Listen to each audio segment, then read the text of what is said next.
Hey guys, Moshe the Electric Israeli. Thank you for joining.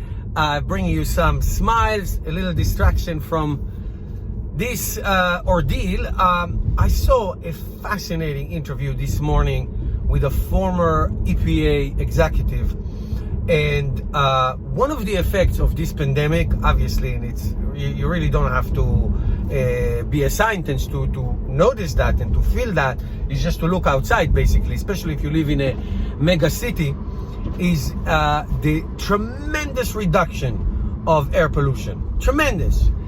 She talks about a reduction of levels of pre-World War II. That's 75 years ago, more, 80 years ago. Pre-World War II levels of air pollution.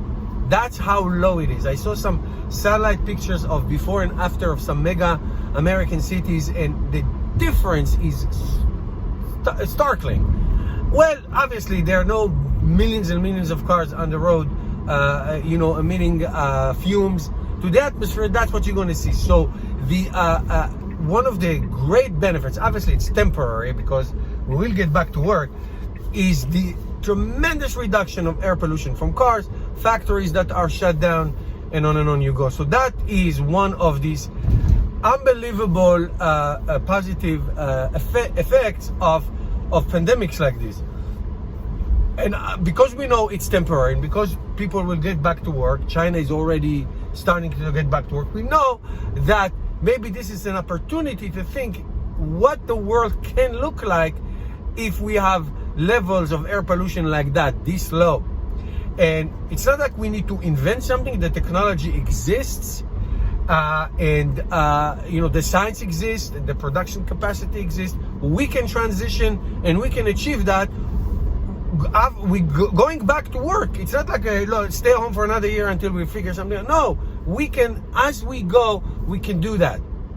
And as we know, this pandemic really affects old people. Obviously makes sense, just like the regular flu kills more seniors than any age group.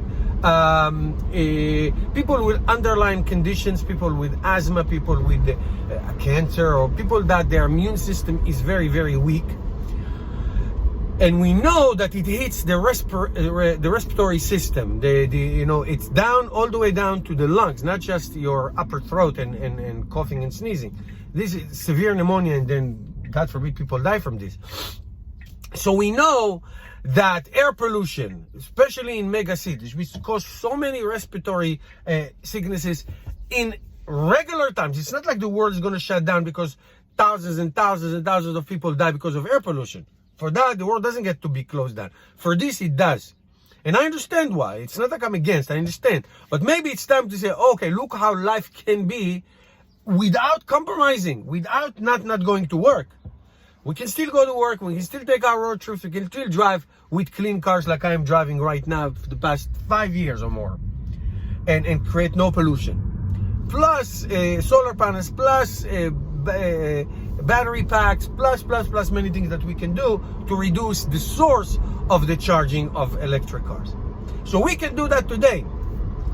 And the reaction of this administration is to reverse back the previous administration standards of miles per gallon, which was about 53 miles per gallon by 2025, to reverse it back to whatever it was before, meaning free for all. Because it's very important that car manufacturers produce gasoline cars. It's very good for you. Like, don't you see that the correlation, those who have respiratory illnesses, this is what it targets. You want to repollute the world. It's not like if we open the economy tomorrow, everybody's going to have electric cars. It's going to take a long time. But this is an opportunity not to go backward. Now, the car manufacturers, especially in America, who were rescued by the government, had to agree to these terms. And they were very happy about it. Ford F-Series used aluminum and other technologies to reduce the miles per gallon for their gasoline F-150s significantly without compromising performance or towing capacity, and it is this best-selling truck in America for forever. So it's possible to do that, and you can electrify it and all that stuff. So I don't understand, and I hope that people, after we get out of the house, I mean, I just went to the supermarket, after we get out of the house, and after we realize what just happened to us and who died, these are our grandparents, these are mother-in-laws, father-in-laws, okay? My mother-in-law is in a nursing home, she's at the highest risk. We couldn't see her. It's very sad. So the people should rise and say, we demand the stop of air pollution, because now we see how wonderful it can be without air pollution, and we can do it within 5 to 10 years or even less. Just for quality of life. I'm not even going to climate change and all that. Just for quality of life, to reduce or eliminate these kind of illnesses that are caused by air pollution. Food for thought. Let me know what you think, guys. Thank you for watching. Please subscribe to my channel. Help me change the world one electric car at a time. And I'll see you tomorrow.